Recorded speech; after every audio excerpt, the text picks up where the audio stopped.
வணக்கம் அன்பர்களே, நான் பாரம்பரிய ஜோதிடர் ரவிக்குமார். இப்போ நாம் பார்க்கக்கூடியது பார்த்தீங்கன்னா ஜூலை மாதத்துக்கு உண்டான மாத பலன்களை பற்றி தான் இந்த காணொலியில் பார்த்துட்ருக்குறேங்க. இந்த விருச்சக ராசிக்கு அதிபதி யார் அப்படி பார்த்தா மங்களக்காரகன் செவ்வாய் பகவான் தான் உங்கள் ராசிக்கு அதிபதி. பொதுவாக பார்த்தீங்க அப்படின்னா இந்த மேச ராசிக்கும் விருச்சக ராசிக்கும் இந்த ரெண்டு ராசிக்குமே அதிபதி செவ்வாய் தான். அப்படி இருக்கக்கூடிய இந்த செவ்வாய் பகவான் இப்போ எத்தனாம் இடத்துல உட்காந்துருக்கிறார் அப்படி பார்த்தா இந்த மாதத்தில் பார்த்தீங்க அப்படின்னா உங்களுக்கு 10ஆம் இடத்துல உட்காந்துருக்கிறார். செவ்வாய் பகவான் 10ஆம் இடத்துல உட்காந்துருக்கிறார் அப்படின்னா தொழில் ஸ்தானத்தில் உட்காந்துருக்கிறார். எப்பயுமே அதாவது நம்ம வீட்டுக்கு அதிபதி நல்ல நிலைமையில போய் உக்காந்தாதான் நமக்கு பலன்களை கொடுப்பாரு. மற்ற 8 கிரகங்கள் நம்மளுக்கு பார்க்கறாரு பார்க்கலன்றது ஒரு பக்கம் இருந்தாலும் நம்ம வீட்டுக்கு அதிபதி நமக்கு சப்போர்ட் பண்றாரா அப்படின்ற ஒரு கணக்கு இருக்குல்ல. மற்ற எம்எல்ஏ எம்பி எல்லாம் அடுத்தவங்களுக்கு சப்போர்ட் பண்றாங்க, பண்ணல, நமக்கு வேண்டாம். நம்மளுடைய வார்டு கவுன்சிலராவது நமக்கு சப்போர்ட் பண்றாரா, நம்ம பஞ்சாயத்து தலைவராவது நமக்கு சப்போர்ட் பண்றாரா அப்படின்ற ஒரு கணக்கு இருக்குதுல்ல. அந்த மாதிரி நிச்சயமா உங்களுக்கு இந்த விருச்சக ராசிக்கு அதிபதி செவ்வாய் பகவான் 10ஆம் இடத்துல போய் உட்காந்துருக்கிறது உங்களுக்கு நல்ல ஒரு பெனிஃபிட்டா இருக்கிறாருங்க. ஏன்னா 10ஆம் இடம்னா தொழில் ஸ்தானம் இல்லையா, தொழில் ஸ்தானத்துல போய் அது குறிப்பா சிம்ம ராசியில் உட்காந்துருக்கிறாரு. சிம்ம ராசிக்கு அதிபதி யாருன்னா சூரியன், அதாவது மாத கிரகம் சொல்றவர் யாருன்னா சூரியன் தான்.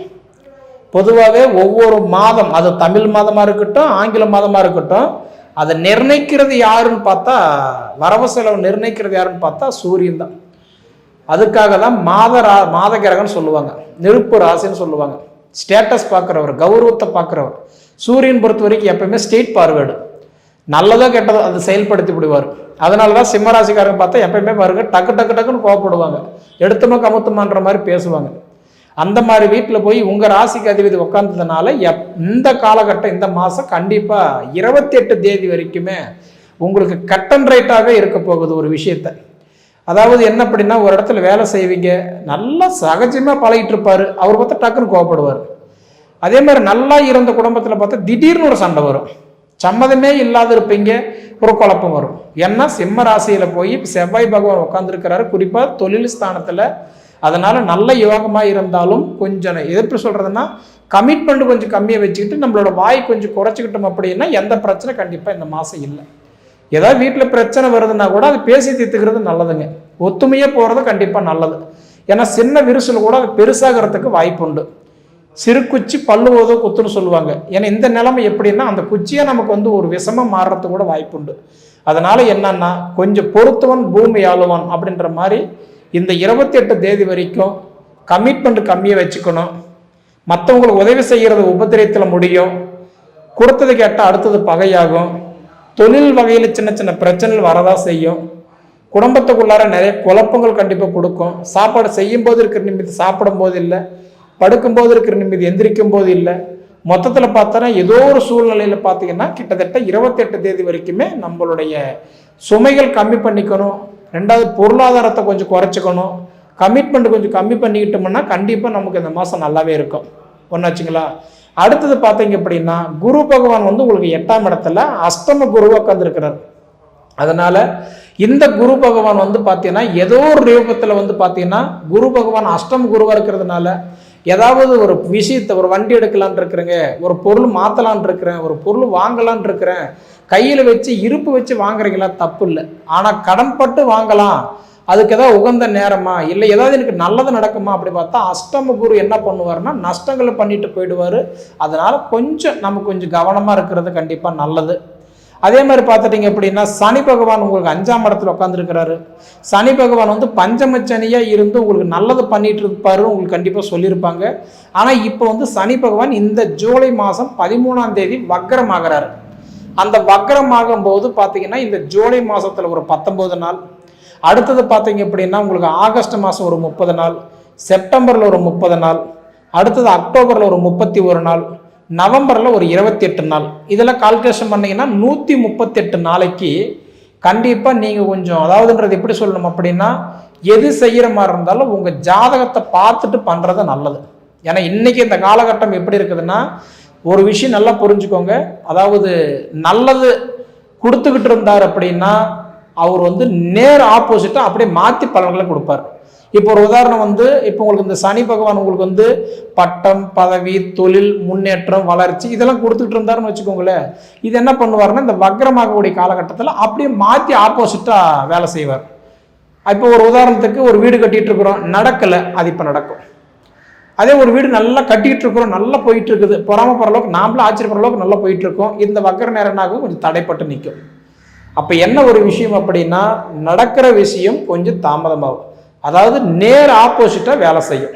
அதனால என்ன அப்படின்னா தொழில் ரீதியாக கொஞ்சம் பொறுமையாக இருக்கணும். ஒரு விஷயத்தை நம்ம எடுக்கிறோம், அது கொஞ்சம் தடையாகுதா, அதுக்கு ரொம்ப ரிஸ்க் எடுக்க வேண்டாம், விட்டுருங்க. ஒரு 4 மாதம் கொஞ்சம் ஃப்ரீயாக விட்டுருங்க, பார்த்துக்கலாம்.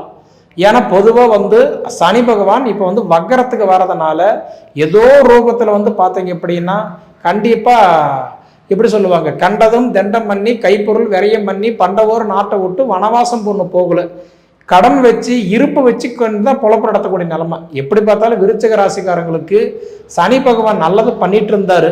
ஆனால் இப்போ என்ன பண்ணுறாரு, வக்ரகதிக்கு வர்றதுனால கொஞ்சம் காலதாமதம் பண்ணுவார், கொஞ்சம் பொறுமையாக செயல்படுறது நல்லது. அதே மாதிரி பார்த்தீங்க அப்படின்னா உங்களுக்கு வந்து சுக்கிர பகவான் 7ஆம் இடத்துல உட்காந்துருக்கிறாரு, ஃபேவராக உட்காந்துருக்கிறாரு. மாங்கல்ய காரகன், அதாவது வந்து சுக்கிரன் யாருன்னா மனைவிக்கு அதிபதியே சுக்கிரன் தான், வண்டி வாகனத்துக்கு அதிபதியே சுக்கிரன் தான், சொத்துக்கு அதிபதியே சுக்கிரன் தான். சுக்கிரன் நினைச்சா மட்டும்தான் ஒரு மனிதனால பார்த்தீங்கன்னா ஆண்டி கூட அரசனாக முடியும்.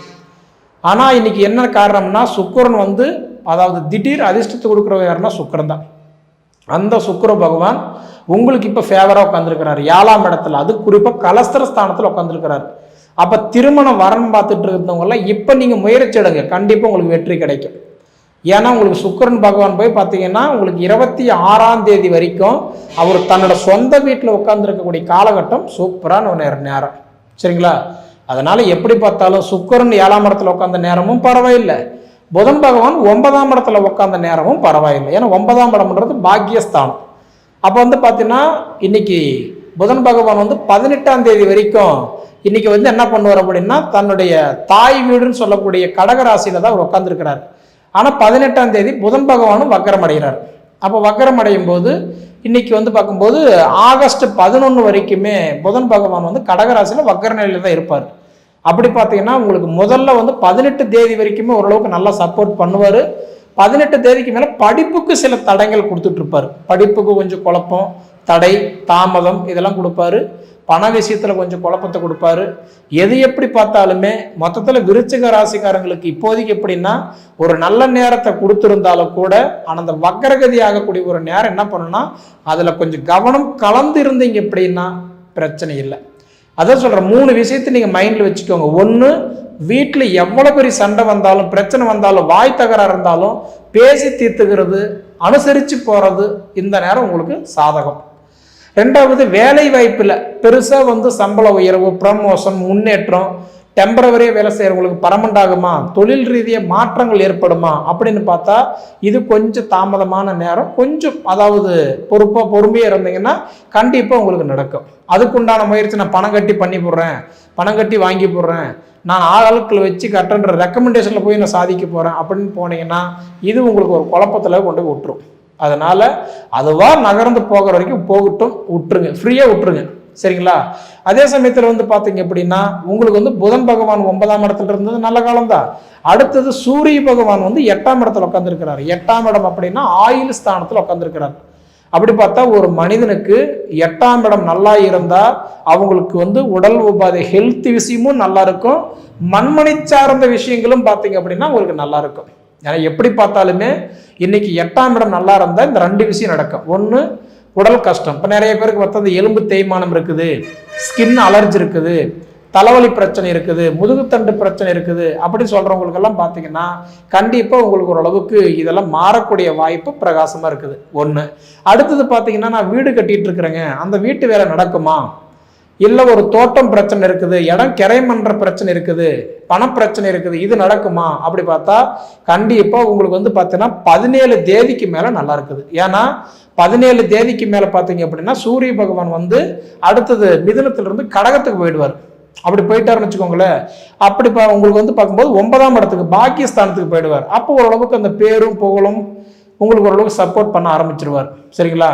அதனால எப்படி பார்த்தாலுமே கிட்டத்தட்ட இந்த 13 தேதி வரைக்கும் சூரியன் உங்களுக்கு, அதாவது சனி பகவான் சப்போர்ட் பண்ணுவார். அந்த 13 தேதிக்கு மேல ஒரு 4 நாள் உங்களுக்கு கொஞ்சம் தடையா இருந்தாலும் 17 தேதிக்கு மேல சூரிய பகவான் உங்களுக்கு சப்போர்ட் பண்ண ஆரம்பிச்சிருவார். சரிங்களா? எது எப்படி இருந்தாலும் சரி, விருச்சிக ராசிக்காரங்களுக்கு இந்த மாசம் ஓரளவுக்கு நல்லா இருக்குன்னு சொல்றதுல மாற்றமே கிடையாது. சரியா?